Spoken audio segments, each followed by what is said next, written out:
Good morning बच्चों। आज हम लोग यूनिट 2 चैप्टर 3 यानी जल का क्वेश्चन आंसर करेंगे, परंतु एक बार इसका रिवीजन कर लेते हैं। बच्चों, जल का हमारे जीवन में बहुत ही महत्वपूर्ण स्थान है। इसका प्रयोग हम खाने पीने के अलावे अन्य दैनिक कार्यों जैसे साफ सफाई, नहाने धोने अथवा सिंचाई के लिए भी करते हैं। जल का हमारे शरीर में भी महत्वपूर्ण कार्य होता है। यह हमारे आहार के पाचन, अवशोषण और अवशिष्ट पदार्थों के उत्सर्जन में सहायक होता है। यह हमारे शरीर के तापक्रम को संतुलित रखता है। इसके अलावे यह और भी शारीरिक कार्यों के लिए महत्वपूर्ण होता है, इसलिए हमारे शरीर में पर्याप्त मात्रा में जल का होना आवश्यक है। इसके अलावे हम नहाने धोने, साफ सफाई तथा सिंचाई के लिए भी प्रयोग करते हैं। हम इस जल को विभिन्न स्रोत से प्राप्त करते हैं, जैसे नदी, तालाब, पोखर, कुआं, हैंडपंप, ट्यूबवेल इत्यादि।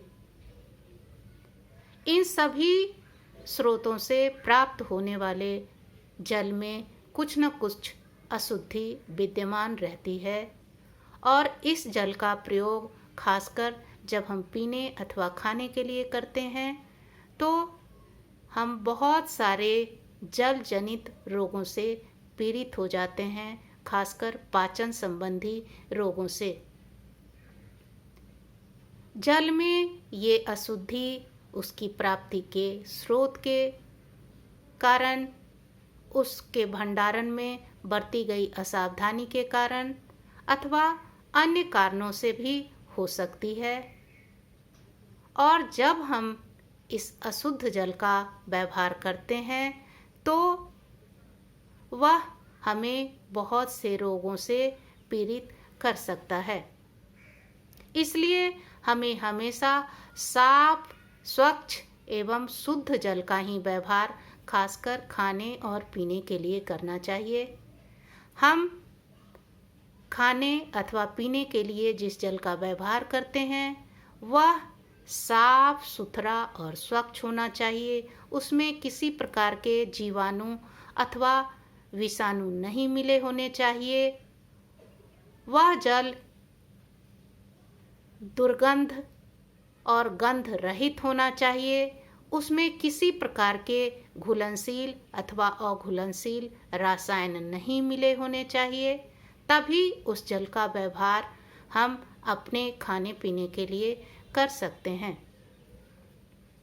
बच्चों, जल में मिले हुए अशुद्धि को दूर करने के लिए हम विभिन्न तरीकों का प्रयोग करते हैं, जैसे जल को छानकर, जल को उबालकर, जल में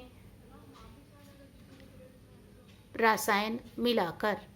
इस प्रकार से हम जल को साफ करते हैं और इसको अपने व्यवहार के अनुकूल बनाते हैं। अब हम इसका क्वेश्चन आंसर करेंगे। बच्चों, प्रश्न 3 तरह से आते हैं: अति लघु उत्तरीय, लघु उत्तरीय और दीर्घ उत्तरीय। अति लघु उत्तरीय प्रश्न का उत्तर एक शब्द में देना या एक वाक्य में देना होता है। लघु उत्तरीय प्रश्न का उत्तर कम से कम 50 शब्दों में देना होता है और दीर्घ उत्तरीय प्रश्नों का उत्तर कम से कम 100 से 150 शब्दों में देना होता है। अभी हम लोग सबसे पहले अति लघु उत्तरीय प्रश्न देखेंगे। पहला प्रश्न: पानी को साफ करने में किन 2 रसायनों का प्रयोग किया जाता है? इसका उत्तर है पानी को साफ करने के लिए फिटकिरी तथा क्लोरीन की गोली का व्यवहार किया जाता है। दूसरा प्रश्न: पीने के पानी को साफ एवं स्वाद रहित होने के अलावे और कौन सी दो विशेषताएं होनी चाहिए? पीने के पानी को साफ एवं स्वाद रहित होने के अलावे उसे जीवाणु तथा दुर्गंध से मुक्त होना चाहिए। ORS क्या है? ORS एक जीवन रक्षक घोल है जिसका प्रयोग निर्जलीकरण अथवा अतिसार के रोगी को पीने के लिए किया जाता है। ट्यूबवेल के पानी में कौन सी अशुद्धि पाई जाती है, इसे कैसे दूर करेंगे? ट्यूबवेल के पानी में कीचड़ तथा मिट्टी पाए जाते हैं। इसको शुद्ध करने के लिए ट्यूबवेल में फिल्टर लगाएंगे तथा इस पानी को छानकर व्यवहार में लाएंगे। पानी को पीने योग्य बनाने में फिटकिरी किस प्रकार सहायक है? फिटकिरी एक प्रकार का रसायन है। इसको पानी में मिलाने से उसमें विद्यमान सारे अशुद्धि इसमें चिपककर पानी के तल में बैठ जाते हैं और पानी पीने योग्य शुद्ध हो जाता है। अब लघु उत्तरीय प्रश्न। पहला प्रश्न, ORS क्या है, इसका प्रयोग क्यों करते हैं? उत्तर है ORS यानी ओरल रिहाइड्रेशन सॉल्यूशन जीवन रक्षक घोल है। इसका प्रयोग हम शरीर में जल की मात्रा बनाए रखने के लिए करते हैं। ORS का घोल अतिसार से पीड़ित व्यक्ति के लिए किया जाता है, क्योंकि अतिसार से पीड़ित व्यक्ति को लगातार उल्टी तथा मल त्याग करना पड़ता है, जिसके कारण उसके शरीर से जल तथा पोटेशियम एवं सोडियम की मात्रा कम हो जाती है। उस स्थिति में उसके शरीर में जल तथा सोडियम एवं पोटेशियम की मात्रा को बनाए रखने के लिए ORS का घोल दिया जाता है। तुम्हारे नल में मिट्टी वाला पानी आता है, इसे पीने योग्य कैसे बनाओगे? सबसे पहले हमें नल में फिल्टर लगाना चाहिए।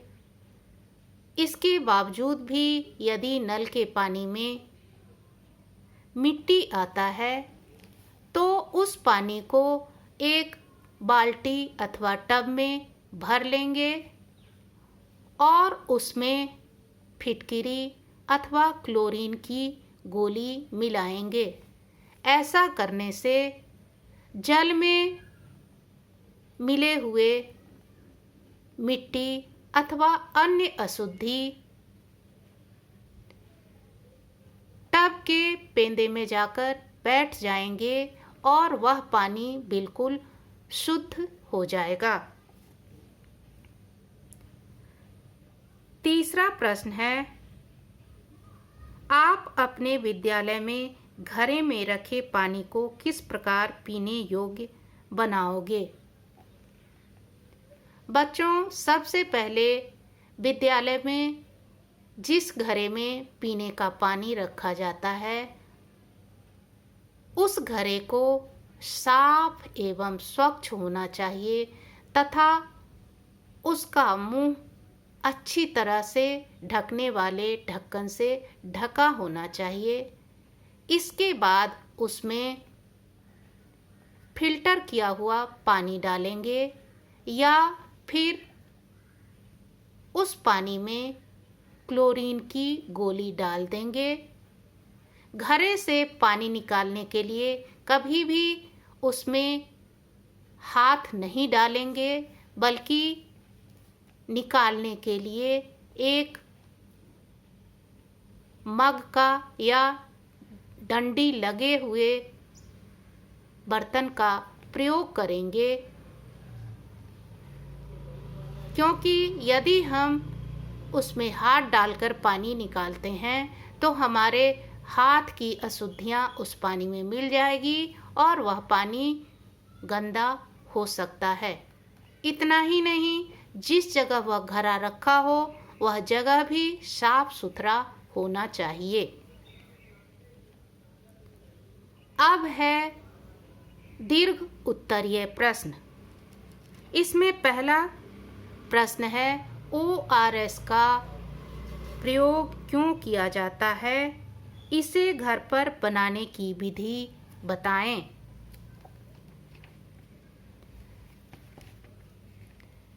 बच्चों, ORS का प्रयोग खासकर वैसे पीड़ित व्यक्ति को दिया जाता है जो अतिसार से ग्रसित हों अथवा किसी अन्य कारण से जिनके शरीर में जल की मात्रा बिल्कुल ही कम हो गई हो, उनके शरीर में पोटेशियम एवं सोडियम की न्यूनता हो गई हो, वैसे रोगी के शरीर में जल की पर्याप्त मात्रा बनाए रखने के लिए तथा सोडियम एवं पोटेशियम की मात्रा बनाए रखने के लिए उन्हें ORS का घोल दिया जाता है। घर पर ORS का घोल हम इस प्रकार से बनाएंगे। सबसे पहले 1 लीटर पानी को अच्छी तरह उबालेंगे, अर्थात पानी को कम से कम 10 मिनट जरूर उबालेंगे। ठंडा हो जाने के बाद उस पानी में 20 ग्राम ग्लूकोज तथा 40 ग्राम चीनी मिलाएंगे।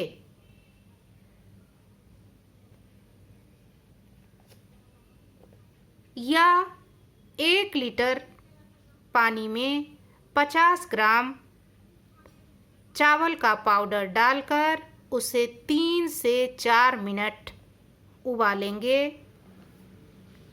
इसके बाद उसमें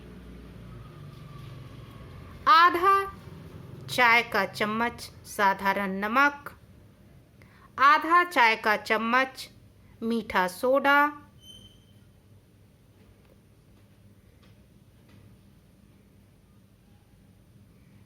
और 1 चम्मच नींबू का रस मिलाएंगे। इस प्रकार से हम जीवन रक्षक घोल तैयार करेंगे और पीड़ित व्यक्ति को इस घोल को कम से कम 4 से 6 ग्लास प्रतिदिन अवश्य देंगे। इसके बाद प्रश्न है,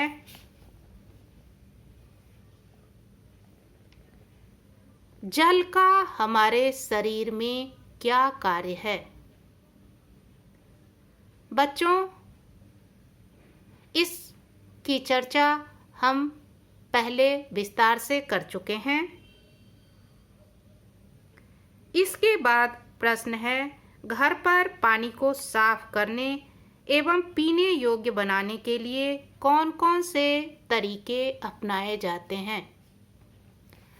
बच्चों, हम जिस जल का व्यवहार करते हैं वह बिल्कुल साफ, स्वच्छ एवं शुद्ध होना चाहिए। इसके लिए हम बहुत सारे तरीकों का व्यवहार करते हैं ताकि जल साफ एवं शुद्ध हो।